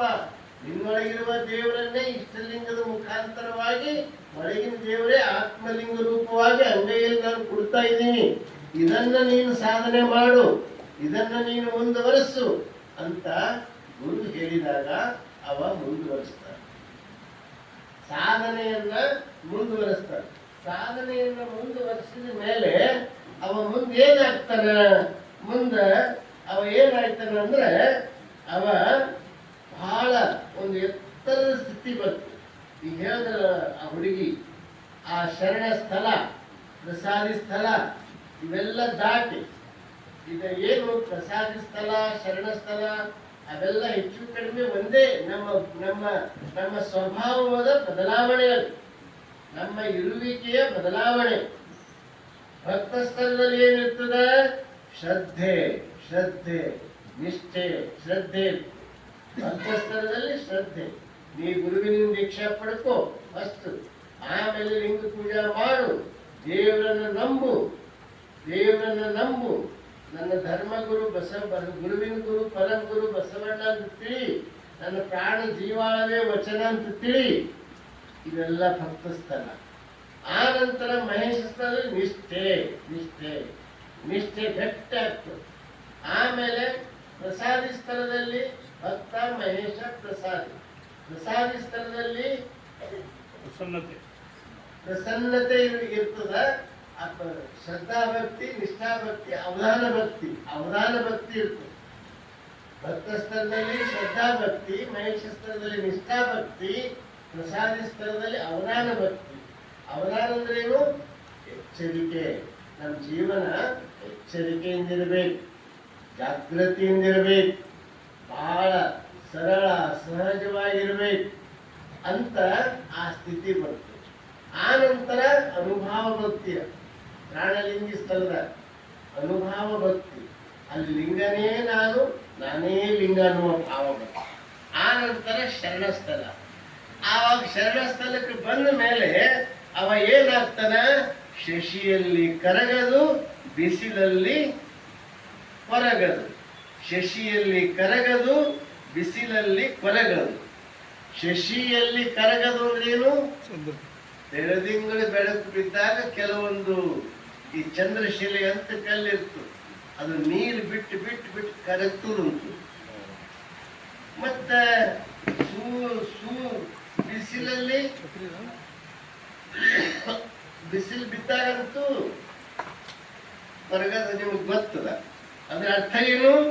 ಎಂಥ ಪ್ರಸಂಗ ಬಂದ್ರು ಅವನು ನಿರ್ಲಿಪ್ತವಾಗಿರ್ತಾನೆ, ಎಂಥದ್ದೇ ಬಂದ್ರು ಅವ ಸಮಾಧಾನಿಯಾಗಿರ್ತಾನೆ. ಅದಕ್ಕೆ ಬಸವಣ್ಣವ್ರು ಏನ್ ಮಾಡಿದ್ರು ಅಂದ್ರೆ 12ನೇ ಶತಮಾನದಲ್ಲಿ ಎಲ್ಲರಿಗೂ ಎತ್ತರಕ್ಕೆ ತಗೊಂಡು ಹೋದ್ರು, ಎತ್ತರಕ್ಕೆ ತಗೊಂಡ್ರು. ಅವ್ರ ಮಟ್ಟಕ್ಕೆ ಇವ್ರು ಇಳಿಲಿಲ್ಲ, ಆ ಬಸವಣ್ಣನವರ ಮಟ್ಟಕ್ಕೆ ಶರಣರನ್ನ ಕರ್ಕೊಂಡು ಹೋದ್ರು. ಇದು ಬಹಳ ವಿಶೇಷತೆ. ಬಸವಣ್ಣನವರ ಮಟ್ಟಕ್ಕೆ ಶರಣರನ್ನ ಕರ್ಕೊಂಡು ಹೋದ್ರು. ನಾವು ಬೇರೆ ಬೇರೆ ಕಡೆ ಒಬ್ರು ಮಹಾಪುರುಷರು ಇರ್ತಾರೆ, ಅವರಿಂದ ಲಕ್ಷಾಂಗಟ್ಟಲೆ ಜನ ಇರ್ತಾರೆ. ಬಸವಣ್ಣವರು ಎಲ್ಲರಿಗೂ ತಮ್ಮ ಎತ್ತರಕ್ಕೆ ಏರಿಸ್ಕೊಂಡ್ರು, ಎಲ್ಲರಿಗೂ ತಮ್ಮ ಎತ್ತರಕ್ಕೆ ಏರಿಸ್ಕೊಂಡ್ರು. ಅದಕ್ಕೆ ಅವರೆಲ್ಲರೂ ಹೆಂಗ್ ಮಾಡಿದ್ರು ಅಂದ್ರೆ ಆ ಸ್ಥಿತಿ ಅಂದ್ರೆ ಬೆಳದಿಂಗಳು ಬೆಳಕು ಬೀಳಲಿ ಮತ್ತ ಸೂರ್ಯನ ಬೆಳಕು ಬರಲಿ. ಅಂದ್ರೇನು? ಸ್ತುತಿ ಬರಲಿ, ನಿಂದೆ ಬರಲಿ, ದುಃಖ ಬರಲಿ, ಸುಖ ಬರಲಿ, ಏನೇ ಬಂದ್ರು ಆನಂದ, ಪ್ರಸನ್ನತೆ, ಸಮಾಧಾನ, ಶಾಂತಿ. ಇದು ಜೀವನದ ಗುಟ್ಟು, ಇದು ಜೀವನದ ಗುಟ್ಟು. ಒಂದೊಂದು ಸಲ ನಾವು ಎಂಥವ್ರಿಗೂ ಆಗ್ತದ, ತ್ರಾಸ ಆಗ್ತದ, ಕ್ಷಣ ಆಗ್ತದ, ಆದ್ರೂ ಅದನ್ನು ಮೀರಿ ಮತ್ತೆ ನಾವು ಹೊಂದಿಕೊಂಡು ಬಾಳಬೇಕು. ಅದುವೇ ಪ್ರಸನ್ನತೆ, ಅದುವೇ ಶರಣ ಸ್ಥಳ. ಅಂತಹ ಶರಣ ಸ್ಥಳಕ್ಕೆ ಬಂದ ಮೇಲೆ ಮುಂದೇನು ಹೇಳ್ತಾರ, ಅವ ಹೆಂಗಾಗ್ತಾನಂದ್ರೆ ರಸಗುಂಡ ಹೊನ್ನು ಅಂತ ಆಗ್ತಾನೆ. ಅವ ಹೆಂಗಾಗ್ತಾನ, ರಸಗುಂಡ ಹೊನ್ನು. ಕಲ್ಯಾಣದ ಶರಣರೆಲ್ಲ ಹೆಂಗಾಗಿರು, ಹೆಂಗಿದು ರಸಗುಂಡ ಹೊನ್ನಾಗಿ ಆಯ್ತಲ್ಲ. ಇದು ಕಡೈ ಸಿದ್ಧರಸ ಹಾಕಿದಾಗ ಬಂಗಾರದ ಕಡೆ ಆಯ್ತು, ಬಂಗಾರದ ಕಡೆ ಆಯ್ತು. ಹಂಗ 12ನೇ ಶತಮಾನದಾಗ ಬಸವಣ್ಣವ್ರು ಏನ್ ಮಾಡಿದ್ರು ಅಂದ್ರೆ ಕಲ್ಯಾಣದಾಗ ಇರ್ತಕ್ಕಂಥ ಶರಣರೆಲ್ಲರಿಗೂ ಅವರು ಬಂಗಾರ ಕಡೆ ಮಾಡಿದಂಗ ರಸಗುಂಡವನ್ನು ಮಾಡಿದಂಗ ಮಾಡಿದ್ರು. ಆಗ ಚೆನ್ನೈನಿಗೆ, ಜೋಹಾರ್ ಕಕ್ಕೈನಿಗೆ, ಸಂಗಾರ ಅರೈನಿಗೆ, ನುಡಿ ಚಂದೈನಿಗೆ, ಕಿನ್ನರಿ ಬ್ರಹ್ಮೈನಿಗೆ ಒಬ್ರೆ ಇಬ್ರೆ ಸಾವಿರಾರು ಶರಣರನ್ನ ತಮ್ಮ ಎತ್ತರಕ್ಕೆ ಏರಿಸಿದ್ರು, ತಮ್ಮ ಎತ್ತರಕ್ಕೆ ಏರಿಸಿದ್ರು. ಅಂಥ ರಸಗುಂಡ ಹೊನ್ನು. ಹಂಗ ಆ ಚನ್ನಬಸವ ಪಟ್ಟದೇವ್ರು ರಸಗುಂಡ ಹೊನ್ನಾಗಿದ್ರು, ರಸಗುಂಡ ಹೊನ್ನು. ಹಂಗ ನಾವು ಜೀವನದಾಗ ಒಬ್ರು ಮುಗ್ಧ ಸಂಗಯ್ಯ ಅಂತ ಬರ್ತಾನ ಒಬ್ಬ ಶರಣ. ಆ ಮುಗ್ಧ ಸಂಗಯ್ಯ ಬಹಳ ಮುಗ್ಧ, ಏನೂ ಅವನಿಗೆ ಹೆಚ್ಚು ಬೇಚು ಏನಿರಂಗಿಲ್ಲ. ಕೆಲವರು ಇರ್ತಾರೆ ಬಹಳ ಮುಗ್ಧ ಸ್ವಭಾವದವ್ರು ಇರ್ತಾರೆ, ಮನಸ್ಸು ಬಹಳ ಶುದ್ಧ ಇರ್ತದವ್ರು, ಬಹಳ ಪವಿತ್ರ ಮನಸ್ಸು ಇರ್ತದವ್ರು. ಹಂಗ ಮುಗ್ಧ ಸಂಗಯ್ಯ ಅಂತಿದ್ದ. ಅವನು ಬಸವಣ್ಣವರು ಒಂದು ಯೋಜನೆ ಮಾಡಿದ್ರು. ಈ ರಸಗುಂಡ ಹೊನ್ನಿನಂಗ ಆದಂತ ಜಂಗಮರಿಗೆ, ಈ ರಸಗುಂಡ ಹೊನ್ನ ಅಂದ್ರೆ ತಿಳಿತಾ ಇಲ್ಲ ನಿಮ್ಗೆ, ಅವು ಬಂಗಾರ ಆಗಿದ್ದು, ಅವು ಪರಿಪಕ್ವ ಅಂತ ಅರ್ಥ ಇಲ್ಲಿ, ಪೂರ್ಣ ಸ್ಥಿತಿ ಪರಿಪಕ್ವ ಆದವರು. ಹಂಗ ಜಂಗಮರಿಗೆ ಈ ವೇಷನ್ ಮನಿ ಪರಿವರ್ತನೆ ಮಾಡ್ಬೇಕಾದ್ರ ಏನ್ ಮಾಡ್ಬೇಕು, ಅವ್ರಿಗೆ ಅದಕ್ಕೆ ಬೆಲೆ ಕೊಡ್ತಾರ, ದುಡ್ಡಿಗೆ ಬೆಲೆ ಕೊಡ್ತಾರ. ಅದಕ್ಕ ಬಸವಣ್ಣವ್ರು ಏನ್ ಮಾಡ್ತಿದ್ರು, ಪರಿಪಕ್ವ ಆದಂತಹ ಜಂಗಮರಿ, ರಸಗುಂಡ ಹೊನ್ನಿನಂತಾದಂತಹ ಜಂಗಮರಿ ಏನ್ ಮಾಡ್ತಿದ್ರು, ಅವರು ವೇಷನ್ ಮನಿ ಕಳಿಸ್ತಿದ್ರು ದುಡ್ಡು ಕೊಟ್ಟು. ದುಡ್ಡಿನ ಗಂಟು ತಂದಾರ ಅಂದ್ರೆ ವೇಷನ್ ಸ್ವಾಗತ ಮಾಡಿ. ಅವಾಗ ಅವ್ರು ಕುಂತು, ತಾಯಿ ಯಾಕೆ ಈ ಜೀವನ ತೆಗೆದುಕೊಂಡಿದ್ವಿ, ಕಾರಣ ಏನು, ನೀನು ಹಾಳಾಗಲ್ದೇನೆ ಜನರನ್ನೂ ಹಾಳು ಮಾಡ್ತಾ ಇದ್ದಿ, ಇದನ್ನ ಬಿಡು, ನಿನಗೇನದ ಹೇಳ್ತಾ, ಏನ್ ಸಮಸ್ಯೆ ಅದ, ಇಲ್ಲ ನಮ್ಗೆ ಯಾರು ಕಾಣ್ತಾರ, ಯಾರು ಮಾಡ್ತಾರ, ಬಾ ಬಸವಣ್ಣವ್ರು ನೀನು ಸ್ವಾಗತ ಮಾಡ್ತೀವಿ. ಅನುಭವ ಮಂಟಪ ನಿಮ್ಮಂತ ಕೆಳಗೆ ಬಿದ್ದವರನ್ನ ಸಲುವಾಗಿನೇ ಅನುಭವ ಮಂಟಪದ ಬಾಗಿಲು ಸದಾ ತೆರೆದ, ಸದಾ ತೆರೆದ, ನೀವು ಬರ್ರಿ ಅಂತ ಕರಿತೀವಿ. ಕೆಲವರು ಇಲ್ಲ ನಮಗೆ ಮದುವೆ ಆಗ ಇಚ್ಛೆ ಅದ ಅಂಥವ್ರಿಗೆ ಬಸವಣ್ಣವರು ಮದುವೆ ಮಾಡಿದ್ರು. ಕೆಲವರಿಗೆ ಮದುವೆನೂ ಬೇಡ, ನನಗೇನೂ ಬೇಡ, ನನಗೆ ಆರಾಮ್ ಒಂದು ಅನುಭವ ಮಂಟಪದಾಗ ಇರ್ತೀನಂದವ್ರಿಗೆ ಅದು ಅನುಭವ ಮಂಟಪದಾಗ ಸ್ಥಾನ ಕೊಡ್ತೀವಿ. ಕೆಲವರು ದುಡ್ಡಿನ ಸಲುವಾಗಿ ವೇಷವೃತ್ತಿ ಬೇಕೊಳ್ತಾರೆ, ಕೆಲವರಿಗೆ ದುಡ್ಡು ಬೇಕಾಗಿತ್ತು, ಆಯ್ತು ನಿಮ್ಗೆ ಎಷ್ಟು ಬೇಕು ಅಷ್ಟು ದುಡ್ಡು ತಗೋ, ಮನೆ ಕಟ್ಕೊಡ್ತೀವಿ, ನಿನಗೇನು ಬೇಕು ವ್ಯವಸ್ಥೆ ಮಾಡಿಕೊಡ್ತೀವಿ, ನೀವು ಆರಾಮಾಗಿ ಬಾಳು. ಹಿಂಗ ಎದರಲ್ಲಿ ಕೊರತೆ ಅದ ಆ ಕೊರತೆಯನ್ನು ನೀಗಿಸಿ ಎಲ್ಲರಿಗೂ ಶರಣರನ್ನಾಗಿ ಮಾಡು. ಅವರೆಲ್ಲ ಜಂಗಮರು ಹೋಗೋದು ನೋಡಿ ಮುಕ್ತ ಸಂಗಯ್ಯ ಅಂತೀನ, ಬಸವಣ್ಣವ್ರೆ ಎಲ್ಲರಿಗೂ ವೇಷನ್ ಮನೆ ರೊಕ್ಕ ಪಟ್ ಕಳಿಸ್ಬಿಡ್ತೀವಿ, ಮತ್ತೆ ನನಗೆ ಕಳಿಸಲ್ರಿ ಅಂತ ಗಂಟೆ ಬಿಡ್ತೀನಿ ಅಂತ. ಇಲ್ಲಪ್ಪ ನಿನಗೆ ಗೊತ್ತಾಗಲ್ಲ, ಸುಮ್ಮನಿರು, ಇಲ್ಲೇ ಅನುಭವ ಮಂಟಪದಾಗ ಇರು ಆರಾಮಾಗಿ ಅಂತ ಬಸವಣ್ಣವ್ರು ತಿಳಿಸಿ ಹೇಳ್ತಿರು. ಆದರೂ ಯಾಕೆ ನಂಗೆ ಕಳಿಸಲ್ರು ಬಸವಣ್ಣವರು, ಎಲ್ಲರಿಗೂ ಕಳಿಸ್ತಾರ, ನನಗೆ ಕಳಿಸೋರು, ನನ್ ದುಡ್ಡು ಬೇಡ್ರಿ, ನಾ ಹೆಂಗೆ ಹೋಗಿ ಬರ್ತೀನಿ ಅಂದ್ರೆ ಬೇಡ ಬೇಡ ಅಂತ ಯಾಕಂತಾರೆ ಅವರು ಅಂತ. ಅವರು ಎಲ್ಲರಿಗೆ ಏನ್ ಮಾಡಿದ್ರು, ಬೇಡ ಬೇಡ ದಿನ ಅಂತ. ಅವನಿಗೆ ಇವ್ ಎಷ್ಟು ಬೇಡ ಅಂತಾರಲ್ಲ ಬಸವಣ್ಣವರು, ಅವನಿಗೆ ಹೋಗ್ಬೇಕು ಅಂತ ಹೊಡ್ತಾವಾಯ್ತು. ಪಾಪ ಅವನಿಗೆ ರೇಷನ್ ಮನಿ ಏನಿರ್ತದೆ, ಅಲ್ಲಿ ಏನಿರ್ತಂಬುದು ಗೊತ್ತಿಲ್ಲ ಅವನಿಗೆ.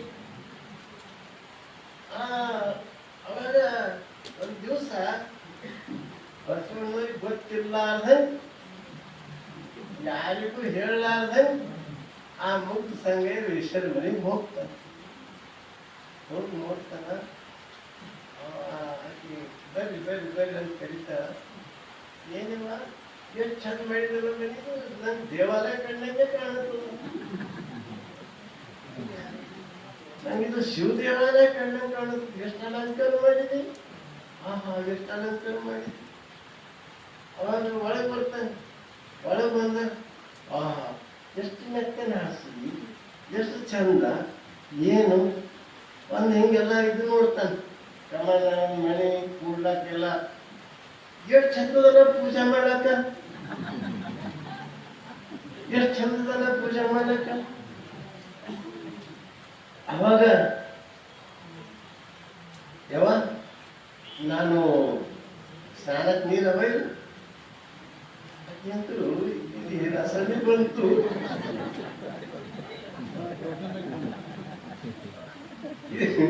ಇದು ಏನ್ ಬಂತಿದ್ದು, ಏನು ತಾಕ ಗೊತ್ತಾಗದ ಕೂಡ ಗೊತ್ತಾಗದು ಅಂತ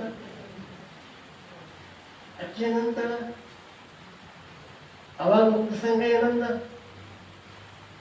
ಸ್ನಾನಕ್ಕೆ ಅವಾಗ ಅಂತ ಕೇಳ್ತಿದ್ದ. ಮತ್ತೆ ಅಕ್ಕಿ ಸುಳ್ಯವ್ರ ಮನೆ, ಸುಳ್ಯನ ಮನೆ ಅಂತ, ವೇಶ್ಯನ ಮನೆ ಅಂದ್ರೆ ಸುಳ್ಯ ಅಂತ ಅಂತಾರಲ್ಲ. ಅವ ಹೆಂಗಂತಿದ್ದ, ಬರೀ ಅವನು ಅಂತಿಲ್ಲ, ಸುಳ್ಯವ ಸುಳ್ಳು. ನಾ ಯಾಕೆ ಕಲ್ಲಿ ಅಂತದ ಅಂದಿದ್ದು ನಾನು.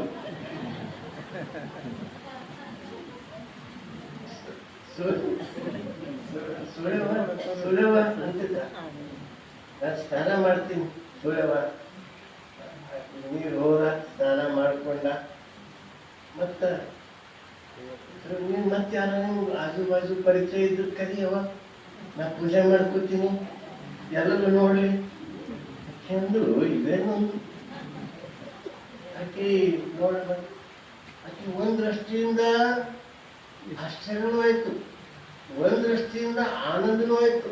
ನನ್ನ ಮನ್ಯಾಗ ಎಂದೂ ಲಿಂಗ ಪೂಜೆ ಮಾಡ್ಕೋತ ಅಂತ ಇಲ್ಲಿವರೆಗೆ ಯಾರೂ ಬಂದಿಲ್ಲ. ನನ್ನಂತ ಮನ್ಯಾಗ ಮುಕ್ತ ಸಂಗಯ್ಯ ಅಂತ ಶರಣ ಬಂದು ನನ್ನ ಮನ್ಯಾಗ ಲಿಂಗ ಪೂಜೆ ಮಾಡ್ಕೋತ ಅಂತ ಇದ್ದಾರಲ್ಲಪ್ಪ ಅಂತ ನನ್ನದು ಭಾಗ್ಯ ಅಂತ ತಿಳ್ಕೊಂಡು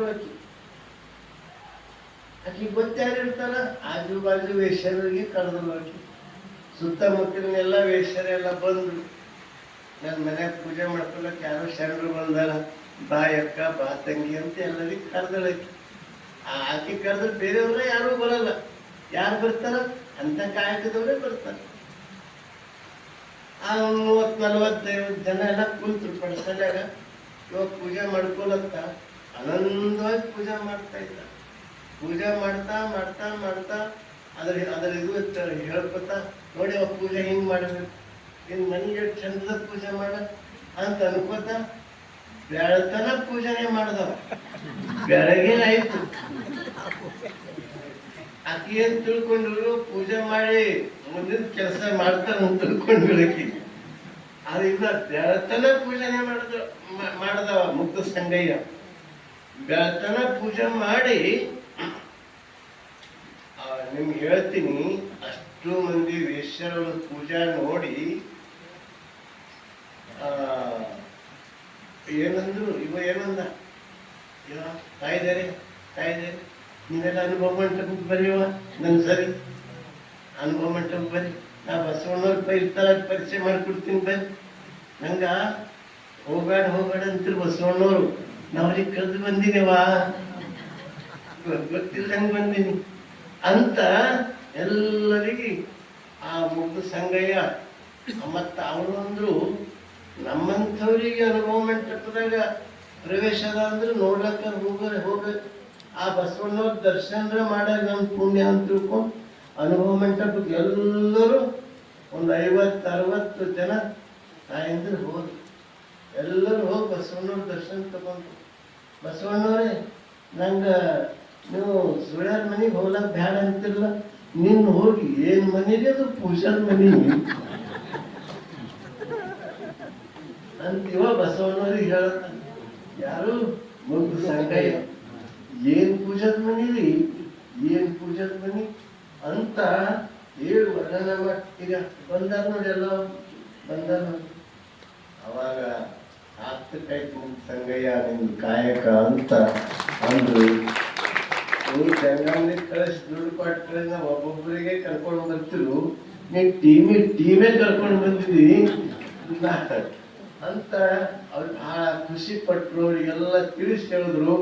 ಎಲ್ಲರೂ ಬಸವಣ್ಣವ್ರ ಪಾದ ಸ್ಪರ್ಶದಿಂದ ಅಷ್ಟೂ ಜನ ಶರಣೀಯರಾಗಿ ತಮ್ಮ ಜೀವನವನ್ನ ಉದ್ಧಾರ ಮಾಡ್ತಾರೆ. ಇದಕ್ಕೇನಂತಾರ? ರಸವುಂಡ ಹಣ್ಣು. ಇದು ಜ್ಯೋತಿ ಮುಕ್ತಿ ಜ್ಯೋತಿ ಆದಂಗ. ಅದಕ್ಕೆ ಅಂತ ಬಸವಣ್ಣವ್ರು ಎಲ್ಲರಿಗೂ ಅಂತ ರಸವುಂಡ ಹಣ್ಣಿನಂಗ ಮಾಡಿದ್ರು. ಅದಕ್ಕೆ ಇವತ್ತೊಂದು 10 ನಿಮಿಷ ಮುಂಚೆನೆ ಮುಗಿಸೀನಿ. ಇನ್ನ ಅದೇ 10-15 ನಿಮಿಷ ಅದ. ಅದಕ್ಕೊಂದು ಸಣ್ಣ ಮಕ್ಕಳು ಏನೋ ತಯಾರು ಮಾಡ್ಕೊಂಡು ಬಂದಾರ. ಮೊನ್ನೆ ನಾನು ಇದ್ದಿಲ್ಲ, ಬೀದರ್ದಾಗ ಮಾಡ್ಯಾರಂತ. ಸಣ್ಣ ಗುರುಗಳು ಅಂದ್ರು, ಇಲ್ಲ ನೀವು ನೋಡೇಬೇಕದು, ಭಾಳ ಚಂದ ಮಾಡ್ಯಾರ, ನೋಡೇಬೇಕು ಅಂತ ಹೇಳಿದ್ರು. ಅದು ಕೊರವಂಜಿ ಅಂತ ಹೆಸರು. ಕೊರವಂಜಿ ಅಂದ್ರ ಅಕ್ಕ ಮಹಾದೇವಿಯವರು ಕೊರವಂಜಿ ಹಾಡುಗಳನ್ನ ಬರೆದಾರ, ಕೊರವಂಜಿ ಸಾಹಿತ್ಯವನ್ನ ಬರೆದಾರ. ಅಂದ್ರೆ ಈ ತಿಳುವಳಿಕೆ ಇಲ್ದವ್ರಿ ನನ್ನ ಜೀವನ ಹೆಂಗೈತ್ರಿ ಅಕ್ಕ ಅಂತ ಕೇಳಾಗ ಬರ್ತಾರೆ.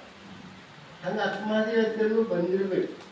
ಅದಕ್ಕೆ ಅವ್ರು ಏನ್ ಮಾಡ್ಯಾರ ಅಂದ್ರೆ, ನಿನ್ ಜೀವನ ಹಂಗಾಯ್ತದ ಹಿಂಗಾಯ್ತದ, ನೀ ಹಿಂಗ್ ಮಾಡು, ನೀ ಲಿಂಗ ಕಟ್ಕೊ, ನೀ ಪೂಜಾ ಮಾಡು, ನಿನ್ ಜೀವನ ಬೆಳಕಾಯ್ತದ, ಹಿಂಗೆಲ್ಲ ಹೇಳ್ಯಾರ. ಅದು ಹಾಡವ ಸಾಹಿತ್ಯದ. ಅದರದೇ ಒಂದು 10 ನಿಮಿಷ ದೃಶ್ಯ ನಿಮಗೆ ತೋರಿಸ್ತಾರ. ನಾನು ನೋಡ್ತೀನಿ, ನೀವು ನೋಡ್ಕೊಂಡು, ಯಾಕಂದ್ರೆ ನಿಮ್ಮ ಸಮಯ ಪ್ರಕಾರ ನಾ ಮುಗಿಸ್ತೀನಿ ಅಂತ ಮಾತು ಕೊಟ್ಟಿದ್ದಕ್ಕೆ ನಾನು ಇವತ್ತೊಂದು 10 ನಿಮಿಷ ಮುಂಚೆ ಮುಗಿಸೀನಿ. ಅದಕ್ಕೆ ನೀವೆಲ್ಲರೂ ನೋಡಿಕೊಂಡು ಮುಂದೆ ಹೋಗ್ಬೇಕು ಅಂತ ಕೇಳಿ, ಮತ್ತೆ ನಾಳೆ ಮುಂದೆ ಏನು ಹೇಳ್ತಾರೆ ಪ್ರಭುದೇವರು ಅಂತ ಹೇಳಿ ನಾಳೆ ಅನುಭವ ಮಂಟಪದಾಗ ನೋಡೋಣ ಅಂತ ಹೇಳಿ. ಇಷ್ಟು ಮಳೆ ಇದ್ರು, ಮ್ಯಾಲಿನ ಮಳೆ ಇದ್ರು ನೀವು ಇಷ್ಟು ಜನ ಎಲ್ಲ ಬಂದಿರಿ. ನಮ್ಮ ನಾಗರಾಜಿಗೆ ಹೇಳಿದ್ದ, ಮಳೆ ಇದ್ದ ದಿವಸ ಇದು ಗಾಡಿ ತಂದು ಹಚ್ಚಪ್ಪ ಅಂತ ಹೇಳಿದ್ದ. ಹಚ್ಚಿರ್ಬೇಕಂತ ಅನಿಸ್ತದ. ಫೋನ್ ಮಾಡಿ ಕೇಳ್ತಾರ, ಗಾಡಿ ಇರ್ತದ, ನೀವು ಮಳೆ ಬರ್ಲತ್ತದ, ನೀವೆಲ್ಲರೂ ಎಲ್ಲೆಲ್ಲಿ ಯಾರಿಗೆ ವಾಹನ ಇಲ್ಲ ಅವ್ರಿಗೆ ನಮ್ಮ ಗಾಡಿದಾಗ ಹೋಗ್ರಿ, ಬಿಟ್ಟು ಬರ್ತಾರೆ ನಿಮ್ಮ ಮನೆತನ ಅಂತ ಈ ಸಂದರ್ಭದಲ್ಲಿ ಹೇಳಿ ಎಲ್ಲರಿಗೂ ಶರಣಾರ್ಥಿಗಳನ್ನು ಹೇಳಿ 4 ಮಾತುಗಳನ್ನ ಮುಕ್ತಾಯ ಮಾಡ್ತಾ ಇದ್ದೀವಿ. ನಾಳೆ ದಿವಸ ನಮ್ಮ ನಾಗಶೆಟ್ಟಿಯವರ ಮೊಮ್ಮಗ ನಾಳೆ